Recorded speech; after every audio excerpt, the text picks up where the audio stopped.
Good morning, tropa. So ngayong araw mga tropa, may gagawin tayo. Kailangan maging productive tayo. So time check, 9:04 na ng umaga. So may pasok ako, schedule ko ngayon is 2 to 10. So meron pa tayo 10, 11, 12, 1, 4 na oras. So gawin natin productive yung 4 na oras na yun. Kasi si Mrs. ang dami na nagawa. Nakapaglinis na ng bahay, nakapagluto na, kakain na lang tayo. Pero tayo wala pa. Except dun sa paghatid ng mga bata. Other than that, wala pa akong nagagawa. Kaya nakasimangot si Mrs. Tara, maging productive tayo. Unang gagawin natin, syempre kailangan, pag sinabi mong productive, may outcome. So, naisip ko, magbenta na lang tayo ng laruan.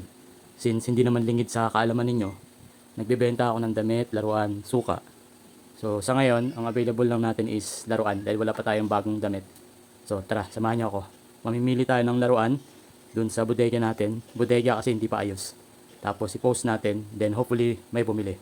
So, after nating magbenta ng laruan o mag-ayos ng laruan, next naman natin gagawin mag-ayos ng motor. Kasi yung preno natin sa likuran, hindi na ako makapit. Hindi ko alam kung bakit, biglang ganun. So, itatry kong i-bleed. Kaso ang problema, 11 yung kailangan. Wala akong 11. So, try kong manghiram sa kapitbahay ng 11 na combination or socket wrench para mas madali. Tapos, ano pa ba pwede natin gawin? Siguro, hugasan ko yung motor ko. Kasi mukhang kawawa na since mainit naman ngayon. Tara, may kumukontra sa likod. Kasi every time na hinuhugasan ko yung motor ko o nililinis ko, umuulan. So, tingnan natin kung uulan ngayon. Huwag mo kasing kontra yun. Ano ko kasi? Yun yung mga gagawin natin. So, meron tayong 4 na oras. Ay, hindi pala pwedeng 4, 3 oras lang. Kasi alis tayo dito ng alauna. So, yung 12, from 12 to 1, doon ako maliligo kakain. So, 9, 10, 11, 3 oras lang pala. Tara, samahan nyo ako. So, nandito na tayo sa bodega. Bodega kasi makalat pa. So, flex ko lang. Ayan. So, ito, marami tayong laruan dito ng mga nakabox. Bukod pa yung mga maliliit natin, miniature dun sa taas. So, ayan. Shoutout nga pala sa susunod, meron kaming bazaar. So, excited na ako sa bazaar na yun. So, yung bazaar, gaganapin sa pinagtatrabahuhan ko. So, lahat to siguro dadaling ko. Yung mga pwede kong ibenta. So, magdadala tayo dun. Di-display natin. Kasama ng damit, kasama ng suka. Lahat bibenta natin. Tapos ito nga pala. So, mga batandismo. So, pag may free time tayo, ayan, itong robot na to, gagawin natin premyo sa palaro o sa laro na naisip ko.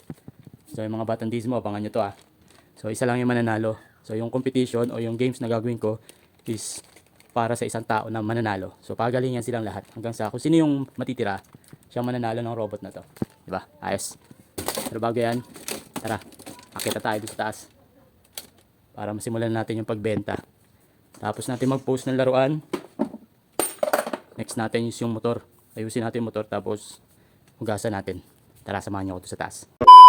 As you can see, magulo pa. So, ang bala ko kasi ngayon, itong mga kalat na to, huwag nagkaroon tayo ng space.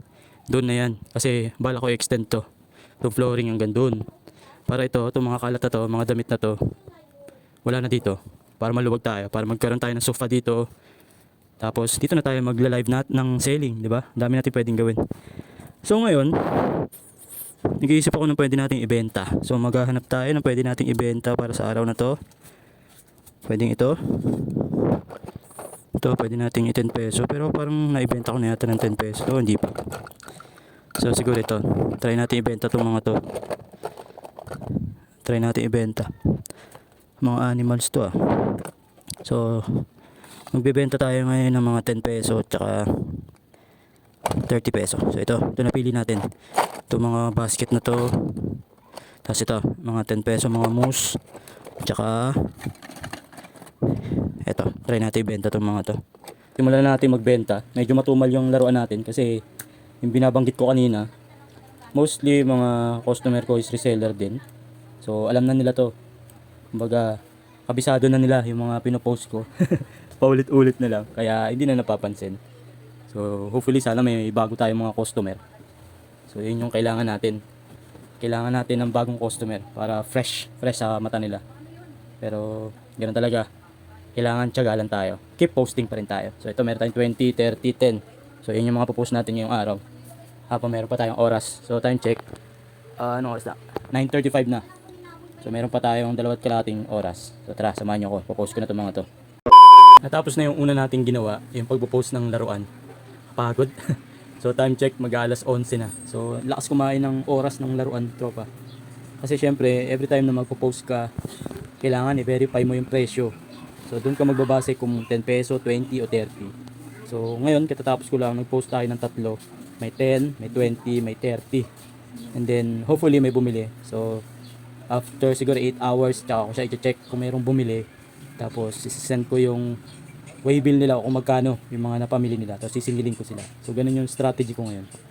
So tapos na tayo sa laruan. So next naman natin, yung sa motor naman natin, ibibilid naman natin kasi walang preno yung likuran ko. Hindi ko makapit.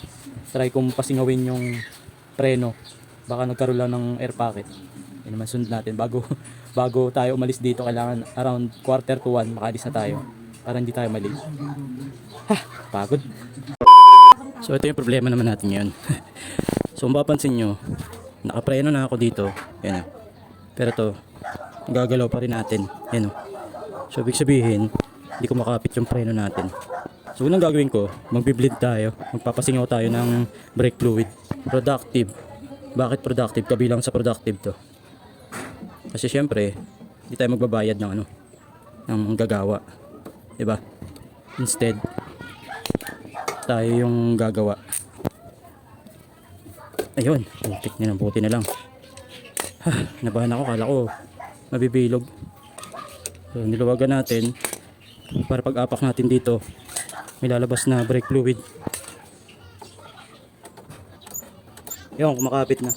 So nag-bleed tayo. Ang dami nating tinanggal na na brake fluid. Yan, makapit na. Tumitigas na rin to.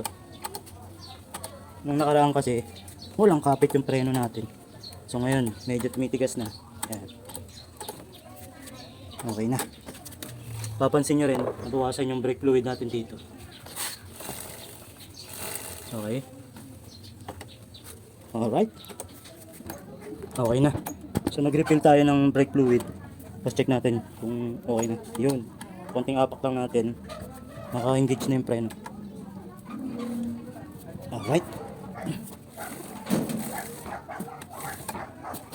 Okay. So natapos na yung pangalawa natin. So paano naging productive yun? Kasi kung itong mga ganitong simpleng bagay, dadalhin pa natin sa mekaniko sa labas. Siguro gagastos tayo ng 150 sa labor plus brake fluid. Since may mga tira-tira akong brake fluid, siguro nakatipid tayo ngayon ng 200 pesos. Diba? So pangatlo natin gagawin, yung panghuli, mag-aalas 12 na, is yung paghugas ng motor. So pag nagpaka-wash tayo, magkano? 100. Eh dito libre, tayo na lang gagawa. So nakatipid tayo ng 300 pesos, diba? 200 dito sa labor ng pagpapagawa ng preno, tapos 100 sa pagka-car wash o motor wash. O diba? Tapos nagbenta tayo ng laruan. Sana makabenta. Pagtingin ko kanina may mga bumili na. So sigurado ako at least 200 pesos yung kikitain natin sa laruan. Tapos nakatipid tayo ng 300 pesos, diba? Galing. Tara, magugas naman tayo ng motor. So ngayon naman maglilinis naman tayo ng motor. Meron na lang tayong 30 minutes. So, bilisan na natin.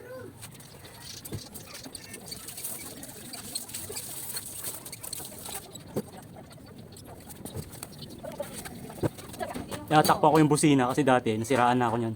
Pumasok yung tubig. So sayang ang pera. Kaya nilagyan ko ng plastic.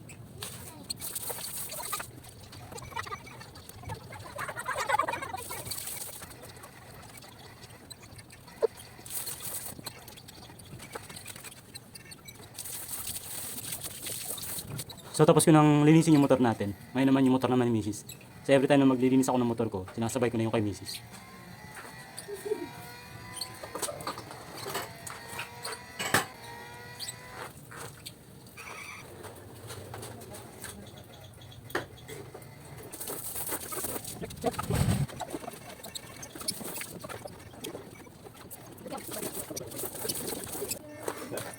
Ayun, tapos na tayo, nakadalawang motor tayo. So time check, 11:45 na. So kakain na lang tayo, diligo, tapos pasok na tayo. Yun yung productive na araw natin yan. Hanggang sa susunod mga tropa, buti ko si Tonton. Peace. Bye.